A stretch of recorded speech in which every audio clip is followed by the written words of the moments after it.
గురుగారు, కంచి కామాక్షి అమ్మవారి బ్రహ్మోత్సవాలు ఎప్పుడు నిర్వహిస్తారు? అమ్మవారి బ్రహ్మోత్సవాలు వీక్షించడం వలన కలిగేటువంటి ప్రయోజనాలు ఏంటి?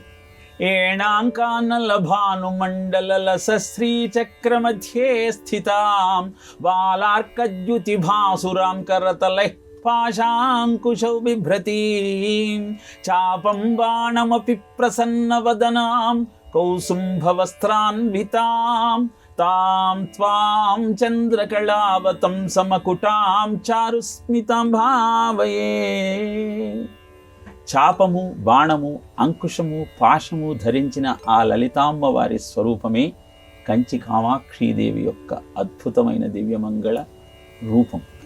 చాపము, బాణము, అంకుశ, పాశము అలరినట్టి నీ రూపము ఇలలో జనులకు కల్పవృక్షమై అలరినట్టి స్వరూపము అని చెబుతారు.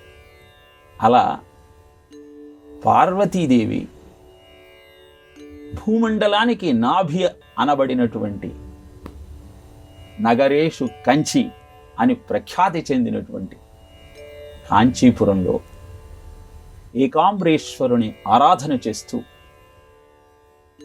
స్థితమై ఉన్న నేపథ్యంలో పరమేశ్వరుడు ఆ తల్లి యొక్క భక్తిని పరీక్షించాలనుకున్నాడు. అందుకే కంబా నదికి వరద తీసుకొచ్చి ఆ నది ఉప్పొంగి ప్రవహిస్తున్న సమయంలో తన స్వామిని ఆ వరదకు గురి చేయకుండా కాపాడాలని ఆలింగనం చేసుకొని మరీ రక్షించుకున్న మహా ఇల్లలు ఆ తల్లి. అయోధ్య, మధురామాయ, కాశీకాంచీ హవంతిక, పురీ, ద్వారావతీ చైవ సప్తైత మోక్షదాయికా. కాంచీపురం అనేది మోక్షద్వారం. చాపము, బాణము, పూల బాణాలు ధరించి మన్మథుడు మనకు కనపడతాడు, అమ్మవారు కనపడుతుంది.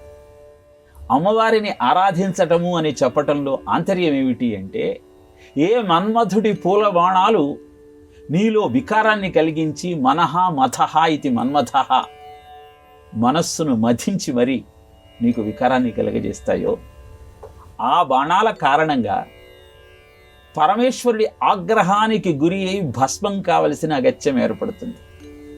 అదే ఆ తల్లిని ధరించినటువంటి చాపము, బాణము, అంకుశము, పాశమును స్మరించుకుంటూ ఆ తల్లిని ఆరాధిస్తే హంతారం మదనస్య నందయసిరంగైరనంగోజ్వలై ఆ పరమేశ్వరుడిలో కూడా కోరికను కలిగించి జగత్ కళ్యాణాన్ని నిర్వహించినటువంటి తల్లి కృపా కటాక్ష వీక్షణం మనకు సిద్ధిస్తుంది.